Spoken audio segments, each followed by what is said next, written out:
coucher avec quelqu'un qui n'est pas déclaré votre conjoint officiellement. Vous n'avez pas peur de commettre l'adultère. Vous n'avez pas peur de commettre la fornication. Un plaisir de quelques secondes, de quelques minutes. Et puis, ta destinée est brûlée comme ça. C'est ça. Beaucoup ont vécu ça. Beaucoup ont laissé leur bénédiction, leur destinée sur des lits. Beaucoup ont laissé leur destinée dans des hôtels. Beaucoup ont laissé leur destinée au cours d'une relation sexuelle, c'est-à-dire juste un passe-temps comme ça, juste rapidement là, tu as laissé beaucoup de choses. Et maintenant tu es là, tu ne comprends pas. Il y a quelque chose que tu devais avoir, tu ne l'as pas. C'est comme si tu allais rentrer dans une bénédiction, tu n'es jamais rentré. Tu sens que tu devais réussir, tu ne réussis pas. On t'a arraché quelque chose. Il y a des gens qui ont des esprits impurs là. Quand ils vous voient comme ça, ils voient votre étoile. La Bible dit que quand Jésus est né là, les mages ont vu son étoile. Les mages là, ils étudiaient les astres.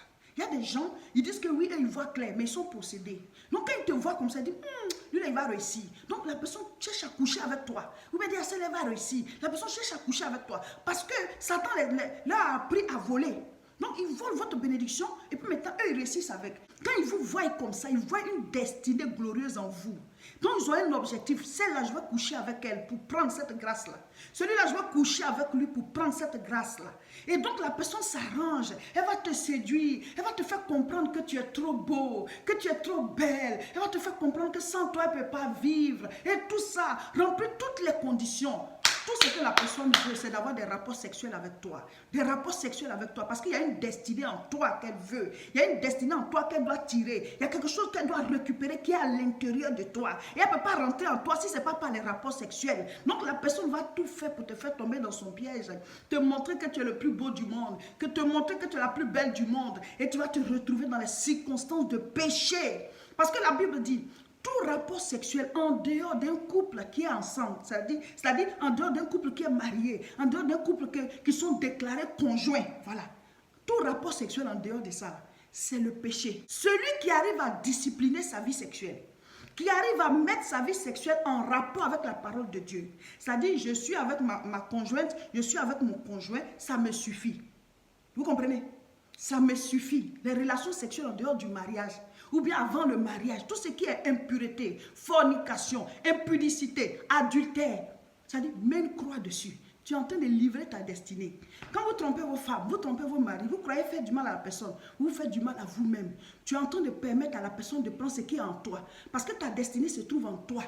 Ta destinée est en toi. Donc quand tu commets comme ça l'adultère, tu dilapides, tu dilapides. Donc il y a des gens qui, c'est-à-dire normalement qui devaient réussir, mais qui ont traîné sur la terre ici avec de petits résultats jusqu'à ce que la personne quitte la terre avec une maladie bizarre. C'est-à-dire, c'est comme la montagne a accouché d'une souris, quoi. On s'attendait à une grande bénédiction, mais non, ce n'est jamais arrivé. Parce que la personne a déversé ça quelque part, sur un lit, dans un hôtel. Le péché du sexe est l'ennemi numéro 1 de la destinée. Si tu as compris ça, mon frère, ma soeur, tu vas aligner ta vie sur la parole de Dieu. Tu vas t'éloigner de beaucoup de choses. Quand on va te parler là, ce n'est pas par rapport à ton mari, ce n'est pas par rapport à ta femme, c'est par rapport à ta relation avec Dieu. Tu dois te connecter avec Dieu pour que ta destinée là, ça puisse se clore, pour que tu puisses réussir. La grâce se trouve en toi. Les serviteurs de Satan, les mystiques, les sorciers, ils appellent ça l'énergie. Et puis ils cherchent à coucher avec vous pour prendre ça. Parce que Satan ne bénit pas. Il vient pour dérober, égorger, détruire. Il les amène à voler, à vous dérober ça. Voilà. Donc ils viennent là, ils couchent avec vous et ils vous dérobent et ils vous détruisent. Et maintenant, eux, ils vont prospérer avec. Ils construisent des choses, ils évoluent, ils font plein de choses. Alors que ce qu'ils appellent l'énergie qu'ils ont pris en vous là, c'est ça, ils sont en train d'utiliser comme ça. Quand les gens viennent vers vous comme ça, ce n'est pas votre beauté qui les attire, c'est la grâce qui est en vous là, la destinée qui est en vous là, c'est ça qu'ils viennent chercher. Ils ont un nom, ils disent ah, tu as de l'énergie, tu as quelque chose. Quand ils ont tiré ça là, ils s'en vont avec. Eux, ils ont des grands postes, ils ont des nominations, ils ont des marchés. Et pour pouvoir travailler, ils deviennent très riches. Oh, ils sont en train de travailler avec ce qu'ils appellent l'énergie, ils ont tiré en toi là. Mais la Bible appelle ta destinée. C'est ta destinée, c'est en toi. Donc les gens, ils cherchent à coucher avec toi pour prendre. Le péché du sexe, c'est l'ennemi numéro 1 de la destinée. Si tu as compris cela et que tu arrives à discipliner ta vie sexuelle, mon frère, ma soeur, tu vas échapper à beaucoup de choses. Tu vas échapper à beaucoup de choses. Je vais lire 1 Corinthiens chapitre 6, le verset 18. La Bible dit quoi? Fuyez la débauche.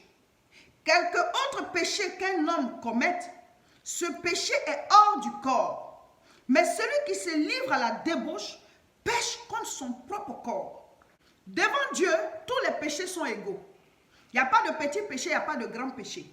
Chaque péché mérite l'enfer. Le salaire du péché, c'est la mort. Il n'a pas dit le salaire d'un petit péché, le salaire d'un grand péché. Mais Dieu nous spécifie ici que s'agissant du péché du sexe, la débauche, la fornication, l'impudicité, l'adultère, s'agissant de tout ce qui est péché du sexe, la Bible dit, tu pèches contre ton propre corps, tu pèches contre toi-même, tu pèches contre ta propre vie, tu fais entrer quelque chose en toi. Or, c'est de toi que va sortir toutes ces grâces, toutes ces bénédictions. Quand Dieu nous envoie sur terre, il met en nous notre destinée. Donc, le péché du sexe va attaquer ta destinée à l'intérieur de toi. Le péché du sexe va récupérer ce qui est à toi. Là où il y a ta destinée, à l'intérieur de toi, c'est là que le péché du sexe va travailler. C'est là-bas qu'il va agir. Donc, les autres péchés, leurs conséquences sont là, mais le péché du sexe, là, il y a encore plus de conséquences parce que tu pèches contre ton propre corps. La Bible dit, Dieu avait prévu que Joseph soit nommé. C'était sa destinée. Il devait être nommé en Égypte et seconder Pharaon pour pouvoir faire un travail à une certaine période. Et on avait besoin d'un administrateur, quelqu'un qui puisse le faire. Et Dieu avait oint Joseph. Dieu l'avait préparé. Et Dieu lui avait déjà montré en songe qu'il allait être grand, les gens allaient se prosterner devant lui et tout ça. Il allait être élevé. Il a vu son élévation. Il savait qu'il y avait une grande destinée qui l'attendait. Dieu merci, Joseph avait une relation avec Dieu. Dieu merci, Joseph obéissait à la parole de Dieu. Il craignait l'Éternel. Joseph n'a pas été sage. Il allait dire à ses frères, voici ce que j'ai fait comme rêve. Or, ses frères déjà ne l'aimaient pas.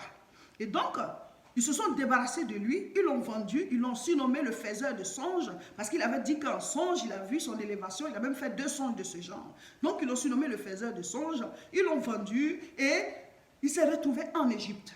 Il est arrivé comme esclave dans ce pays-là. Mais Joseph, après, est devenu l'adjoint de Pharaon.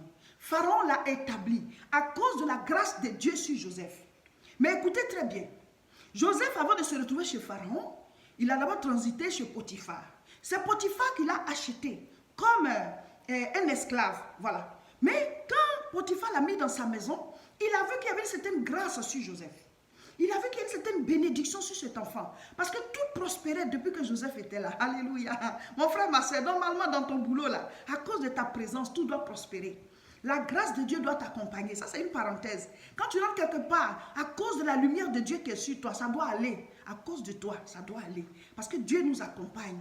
C'est pour cela qu'on vous demande de vivre dans la sanctification.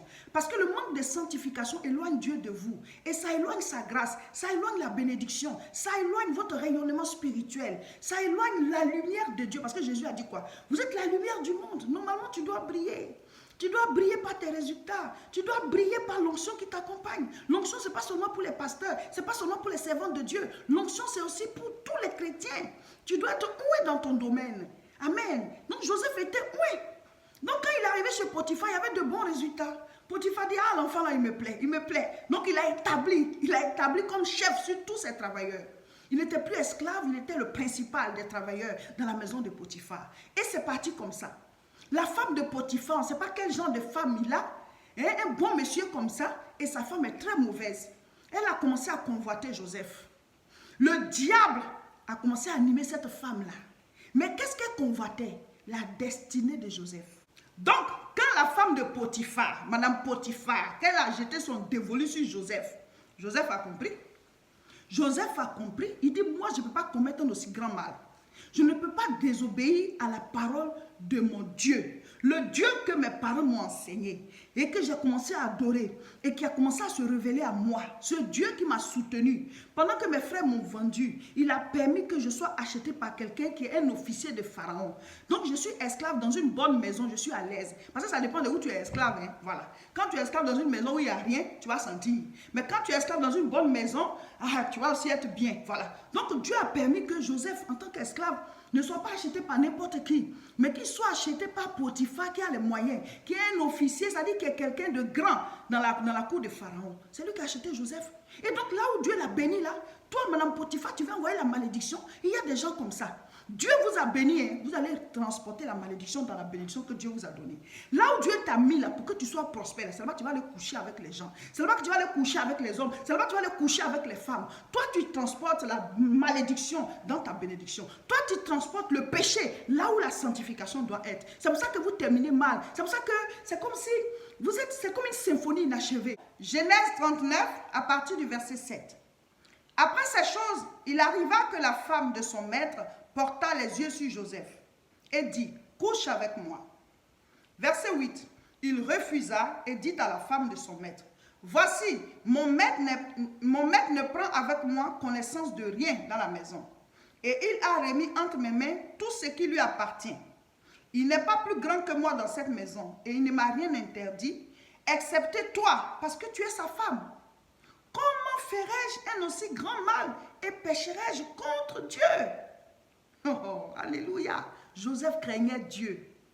Il y a des gens qui ne craignent pas Dieu. Tu dis que tu es chrétien, mais tu ne crains pas Dieu. Craindre Dieu ne veut pas dire qu'on a peur de lui. Mais c'est de dire que je ne peux pas faire ça. C'est une abomination devant Dieu. Mais certains, ça ne les dérange pas. Tu es en train de te détruire. Hein? Parce que quand tu commets le péché, ce n'est pas contre Dieu. Dieu lui laisse, il est assis sur son trône. Il règne. Ce n'est pas parce que toi, tu as péché qu'il ne va plus régner. Mais tu te fais du mal. Tu t'attaques toi-même. Donc Joseph dit, je ne peux pas faire un aussi grand mal. Potiphar est bien avec moi. Il m'a établi sur sa maison. Et moi, je vais commettre un aussi grand mal? Jamais. Et verset 10. Quoiqu'elle parlât tous les jours à Joseph, il refusa de coucher avec elle et d'être avec elle. Vous voyez, il y a des gens qui disent, ah, au début j'ai refusé. Mais comme la personne elle a insisté là, finalement elle s'est tombée dedans. Donc toi, on doit insister, puis tu te retrouves dans le péché. On va insister pour t'envoyer en enfer, c'est ça? Si quelqu'un insiste pour t'envoyer en enfer, tu vas dire oui. Comme au début, tu as dit non, maintenant il dit oui, il insiste. Toi, tu l'as suivi pour aller en enfer, c'est ça? Vous ne pouvez pas résister jusqu'au bout contre le péché. La Bible dit fuyez l'impudicité. Quand on dit de fuir, là, ça veut dire que tu dois trouver le moyen de quitter là. Verset 11.